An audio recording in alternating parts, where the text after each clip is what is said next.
Hi friends, ಇವತ್ತು ಹೀರೆಕಾಯಿ ಕೂಟು, ಬ್ರಾಹ್ಮಣ ಶೈಲಿಯ ಹೀರೆಕಾಯಿ ಕೂಟು ಸಾರು ಮಾಡೋಣ ಬನ್ನಿ. ಅದಕ್ಕೆ ಏನೇನು ಬೇಕು ಅಂತ ಹೇಳ್ತೀನಿ. 1/4 kg ಹೀರೆಕಾಯಿ, ಕರಿಬೇವು, ಜೀರಿಗೆ, ಚಿಕ್ಕ ಪೀಸು ಚಕ್ಕೆ, 2 ಲವಂಗ, 1 ಸ್ಪೂನ್ ಉದ್ದಿನಬೇಳೆ, 1 ಸ್ಪೂನ್ ತೊಗರಿಬೇಳೆ, 1 ಸ್ಪೂನ್ ಕಡಲೆಬೇಳೆ, 1/4 ಸ್ಪೂನು ಸಾಂಬಾರು ಬೀಜ ಹಾಗೂ ಒಣಮೆಣಸಿನಕಾಯಿ. ಇದು ಮಾಡೋದು ಹೇಗೆ ಅಂತ ನೋಡೋಣ ಬನ್ನಿ.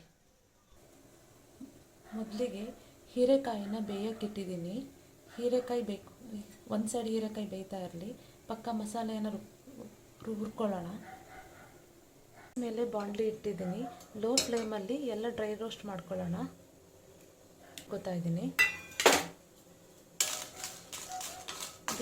ಅದು ಬಿಸಿಲಲ್ಲಿ ಒಣಗಿಸಿದ್ದೀನಿ. ಸ್ವಲ್ಪ ರೋಸ್ಟ್ ಆದರೆ ಸಾಕು.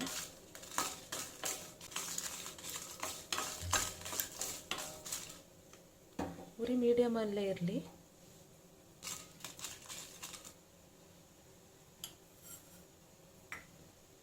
ಈಗ ಕರಿಬೇವಿನ ಸೊಪ್ಪು ಹಾಕೋತಾ ಇದ್ದೀನಿ. ಈ ಕರಿಬೇವಿನ ಸೊಪ್ಪು ಹಾಕೋದ್ರಿಂದ ಕೂಟಿಗೆ ಒಳ್ಳೆ ಟೇಸ್ಟ್ ಬರುತ್ತೆ.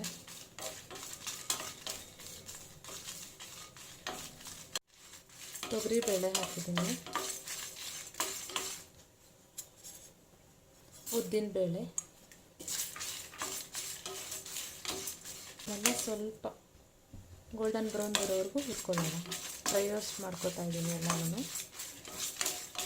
ರೋಸ್ಟ್ ಮಾಡ್ತಿರೋದ್ರಿಂದ ಮಸಾಲೆ ಟೇಸ್ಟು ಘಮ ತುಂಬ ಚೆನ್ನಾಗಿ ಬರುತ್ತೆ.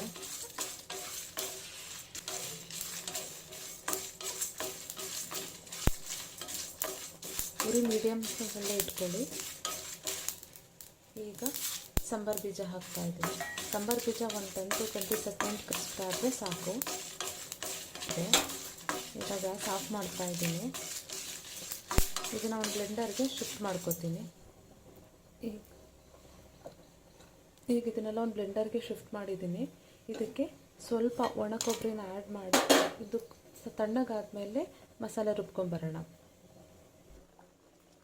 ಈಗ ಮಸಾಲೆನ ನೈಸ್ ಪೇಸ್ಟ್ ಮಾಡಾಗಿದೆ. ಈಗ ಈ ಕಡೆ ಹೀರೆಕಾಯಿ ಕುದಿಯೋಕ್ಕಿಟ್ಟಿದೆ, ಅದು ಅರ್ಧ ಬೆಂದಿದೆ. ಒಂದು 10 ಮಿನಿಟ್ಸ್ ಸಾಕು, ಹೀರೆಕಾಯಿ ಬೆಂದು ಹೋಗುತ್ತೆ. ಈಗ ಹೀರೆಕಾಯಿಗೆ ರುಬ್ಬಿರೋ ಮಸಾಲೆನ ಹಾಕ್ತಾ ಇದ್ದೀನಿ.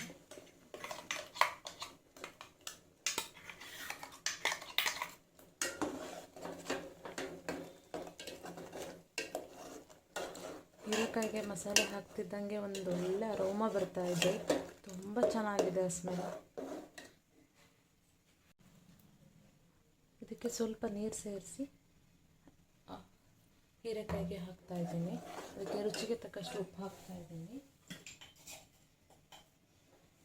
ನಿಮ್ಗೆ ಉಪ್ಪು ಎಷ್ಟು ಬೇಕೋ ಅಷ್ಟು ನೋಡ್ಕೊಂಡು ಹಾಕ್ಕೊಳ್ಳಿ. ಹಾಗೆ ರುಚಿಗೆ ತಕ್ಕಷ್ಟು ಹುಣಸೆ ರಸ. ಈ ಕೂಟಿಗೆ ಹುಣಸೆ ರಸನೇ ಮೇಯ್ನು. ಹಾಗೆ ರುಚಿಗೆ ತಕ್ಕಷ್ಟು ಬೆಲ್ಲ.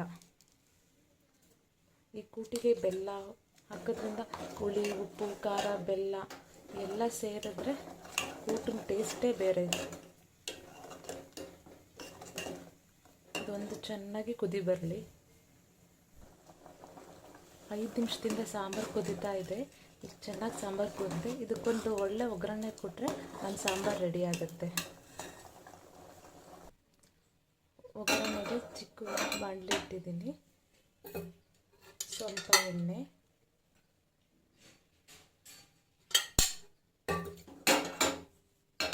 ಚೂರು ಕಾಯಿ,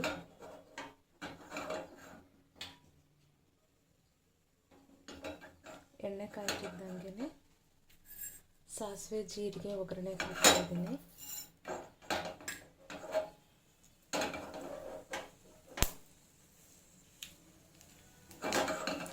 ಎರಡು ಒಣಮೆಣಸಿನಕಾಯಿ, ಕರಿಬೇವು, ಸ್ವಲ್ಪ ಇಂಗು ಸ್ವಲ್ಪ ಜಾಸ್ತಿ ಹಾಕಿದ್ರೆ ಈ ಸಾಂಬಾರು ಟೇಸ್ಟೇ ಚೆನ್ನಾಗಿರುತ್ತೆ.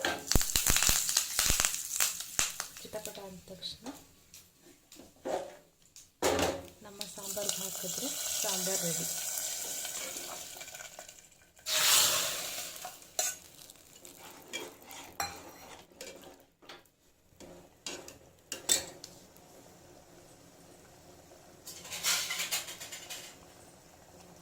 ನಮ್ಮ ಸಾಂಬಾರು ರೆಡಿಯಾಗಿದೆ. ಟೇಸ್ಟ್ ನೋಡೋಣ ಬನ್ನಿ. ಘಮ ಘಮ ಅನ್ನೋ ಹೀರೆಕಾಯಿ ಸಾರು ರೆಡಿ. ಟೇಸ್ಟ್ ಮಾಡಿದೆ, ಸೂಪರ್ ಆಗಿತ್ತು ಟೇಸ್ಟ್. ನೀವು ಒಂದು ಸಲ ಟ್ರೈ ಮಾಡಿ ಹೇಗೆ ಬಂತು ಅಂತ ನನಗೆ ಕಮೆಂಟಲ್ಲಿ ತಿಳಿಸಿ. Thank you.